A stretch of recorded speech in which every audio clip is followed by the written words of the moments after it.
Olá, tudo bem, aluno? Aluno EAD, aluno IFPB. Seja bem-vindo a mais esse vídeo. Ainda sobre arcadismo, né? Já tivemos um primeiro vídeo a respeito das características gerais do arcadismo. Eu espero que você tenha acompanhado essa base, né? Depois tivemos o vídeo passado sobre a poesia de Cláudio Manuel da Costa, oferecendo alguns caminhos para você nos seus estudos. E hoje a gente vai trabalhar um pouco, né, nesse sentido de oferecer caminhos. É mais um comentário acerca da poesia de Tomás Antônio Gonzaga, um poeta árcade muito importante dentro do arcadismo brasileiro. Pessoal, sempre lembrando que eu represento aqui a voz do professor formador Goberi Rodrigues, da professora tutora Ana Giovana e o meu próprio nome também, Caroline Mabel. Nós somos uma equipe só, querendo ajudar a alavancar a sua formação. Vamos lá, pessoal. Crendo que você já viu os outros vídeos, já estudou o material, tem feito as atividades, fica tudo, na verdade, uma continuação de uma aprendizagem. Então vamos lá. A poesia de Tomás Antônio Gonzaga, ela é uma poesia um pouco diferenciada dos outros árcades. Você já leu o material e você sabe disso. Em que sentido haveria uma diferenciação, um viés diferenciador nessa poesia? A questão de, em certa medida, a poesia dele, de Tomás Antônio Gonzaga, adiantar um pouquinho o viés posterior, o viés romântico. Aí eu pergunto a você, aluno, você já consegue responder a essa questão?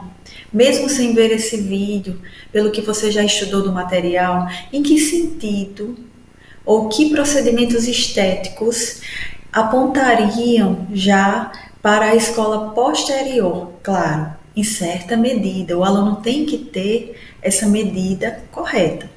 Mas vamos lá. A poesia de Tomás Antônio Gonzaga, ela apresenta dois vieses muito importantes, a lírica e a satírica. A gente vai oferecer caminhos em relação aos dois. Estou aqui com o meu material, meu esquema. Eu leio sempre o material como você lê também e faço o meu próprio esquema. Espero que você também tenha esse hábito de fazer o seu próprio esquema de estudo. Então a gente pode dizer o seguinte: em relação à lírica, a gente tem a obra dele, né, a sua obra Marília de Dirceu. E eu acho que muitas coisas são importantes pensar sobre essa obra Marília de Dirceu. Mas, por exemplo, pensar na heroína. Essa heroína, como é que ela aparece? Segundo Antônio Cândido, essa heroína, que inclusive é chamada de Marília, é viva e é presente. Aí eu pergunto a você, aluno, em que sentido ela é viva e presente? E se fizermos um contraponto com Nise, a musa de Gloucester Saturnio, que é o poeta Cláudio Manuel da Costa, outro poeta árcade muito importante, qual seria a diferença? Como é que Nise aparece? No vídeo anterior eu falei sobre Nise. É uma musa até certo ponto cruel, distante, platônica. Em que sentido? E essa? Não, essa aqui aparece presente e aparece viva. Então, o que, é que a gente vê também em Marília de Dirceu? A questão biográfica. É muito forte a questão biográfica dentro dessa obra. E, na verdade, esse aspecto biográfico acaba sendo um diferencial dentro da obra de Tomás Antônio Gonzaga, o que se não viu nos outros árcades. Mas aqui, a presença da vida dele, ela aparece imbricada com a arte. É uma mistura dos dois, na verdade. Então a obra, ela trata da paixão do poeta pela jovem Maria Doroteia de Seixas, uma figura que realmente existiu, uma moça de apenas 16 anos, e Gonzaga, o poeta, era apaixonado por essa moça. Eles eram apaixonados, ficaram noivos inclusive. Então, na obra, é claro, ele usa pseudônimos. Para ele usa qual pseudônimo mesmo? Disseu. E para ela, Marília. Então a gente vê que a ambiência do poema, melhor dizendo, da lírica, é construída, inserida nas propostas do neoclassicismo, realmente do arcadismo. Então, nesse sentido, ele segue realmente o padrão. O bucolismo, o carpe diem, a simplicidade, a presença da própria mitologia. Então a gente vê que nesse sentido aí ele segue os ideais neoclássicos, mas na questão biográfica é um diferencial, a presença da vida, né, na própria arte. A obra é dividida em 3 partes, o aluno deve estudar essas partes, deve saber bem do que se trata. Aqui eu falo rapidamente. Na primeira parte a gente vê um pastor feliz, um pastor planejando, fazendo os seus planos de viver com sua amada e seguindo mesmo os preceitos da estética neoclássica, né? A questão da natureza bucólica, né? De uma ambiência tranquila e feliz. Na segunda parte a gente já vê um eu lírico diferente, um pastor diferente. Na segunda parte a gente vê que foram versos escritos no exílio de Gonzaga em Moçambique, e os versos são lamentos, lamentos de um pastor que agora se encontra longe da amada. E a terceira parte também vai refletir esse tom melancólico, pessimista, cheio de solidão, justamente pela ausência da amada, pela saudade da amada. Então a obra, ela traz, é importante o aluno perceber como muda a percepção do eu lírico em relação às partes da obra. Alguns críticos da obra do autor afirmam ter certo, preste atenção, tom romântico na obra Marília de Disseu, o que afastaria o poeta da convenção amorosa e da contenção emocional presentes nas poesias dos poetas neoclássicos. É importante perceber que o próprio amor, ele aparece no arcadismo sim, mas de maneira contida. O ideal neoclássico é isso, um amor contido. Mas aqui, em Marília de Disseu, Gonzaga foge um pouco a isso. E aí há um derramamento muito grande, especialmente na primeira parte, há um lirismo bastante forte, né? Mesmo na segunda, aquele sofrimento, né? Pela ausência da amada, aquele tom melancólico, antecipa de certa maneira algumas estratégias românticas que a gente vai perceber nas gerações do romantismo. Agora, aluno, outro detalhe importantíssimo entender, não confunda vida com a obra, não confunda biografia com a arte. Aqui a gente vê que a vida dele entra realmente para a arte, mas ali na arte, ali no poema ela é transformada.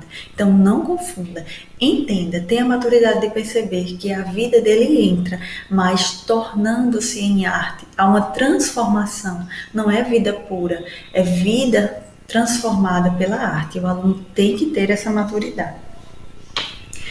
E em relação ao viés satírico, né, de Tomás Antônio Gonzaga, o que a gente pode falar? A obra é Cartas Chilenas. É importante o aluno perceber que essa obra de Gonzaga, né, ela retoma o veio de um poeta lá do Barroco. Qual é esse poeta, aluno? Esse poeta é Gregório de Matos Guerra, que trouxe uma via satírica. A gente até estudou, né, quando viu Gregório, a gente estudou 2 maneiras de perceber a obra de Gregório de Matos, a sátira dele. Mas você sabe que ele foi um poeta satírico, e aqui a gente também caminha, né, Tomás Antônio Gonzaga vai caminhar também por um viés satírico.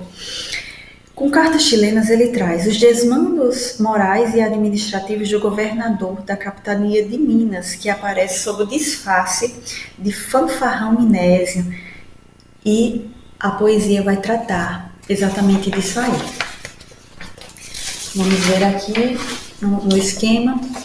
É uma característica interessante você perceber que a obra é construída por criptônimos, né, nomes críticos. Analisar esses nomes, pegar esses nomes ao conhecer a obra e pensar sobre os nomes, porque os nomes falam muito na obra Cartas Chilenas. E aí entender, né, que esses nomes eles se referem a também outros lugares. Por exemplo, Chile é Minas Gerais, Santiago é Vila Rica, Tomás aparece como Critilo e o amigo Cláudio Manuel da Costa, o poeta Árcade, é Doroteu. Fanfarrão Minésio, como a gente já disse, é o governador do Chile, que na verdade é Luiz da Cunha de Menezes, na época o governador de Minas. Então entender esses trocadilhos que foram feitos na obra. Essas cartas chilenas, na verdade, não são chilenas, são cartas em relação a Minas Gerais, realmente. É uma obra escrita em versos decassílabos brancos. Interessante perceber, são cartas endereçadas de Cretilo, que é o poeta Tomás Antônio Gonzaga, a Doroteu, o poeta Cláudio Manuel da Costa. E essas cartas, ou nessas cartas, há uma série de denúncias ao poder, ao mandonismo e ao desleixo administrativo do governador do Chile, o Fanfarrão Mineiro. Então, perceber isso aí é fundamental dentro de cartas chilenas. Ok, pessoal? Então, o que é muito importante perceber na obra de Tomás Antônio Gonzaga? É claro, você tem que se aprofundar. Aqui são caminhos, direcionamentos. Mas em relação à lírica, é perceber a presença da biografia dele, da vida dele, mas como aparece e como é transformada pela arte, e perceber, importantíssimo, que em certa medida o lirismo que há em Marília de Dirceu traz já uma antecipação do ideal romântico que é a escola posterior. Em relação ao veio satírico, o aluno deve perceber a questão, né, que o poeta Tomás Antônio Gonzaga caminha no esteio já de um poeta anterior do Barroco, que foi Gregório de Matos Guerra, mas que ele faz o seu próprio, a sua própria sátira, né, a sua maneira, como Gonzaga fez a maneira dele.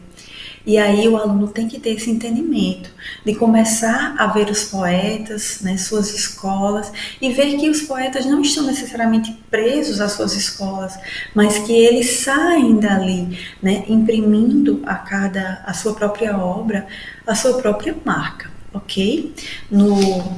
Na altura em que estamos na nossa disciplina, eu espero, né, nós professores esperamos essa maturidade do aluno já. Ok? Aluno de Literatura Brasileira 1, que está caminhando conosco. Pessoal, é isso. O vídeo de hoje foi mais rapidinho para oferecer caminhos. Continuem estudando, continuem se esforçando. Gente, nada na vida cai do céu. Tem que ter esforço por trás. Então, se esforcem juntamente conosco, pois nós estamos no mesmo propósito também, ok? Continuem interagindo na plataforma conosco. Nós esperamos realmente o comentário de vocês e tem sido gratificante ver o crescimento de todos. Até o próximo vídeo.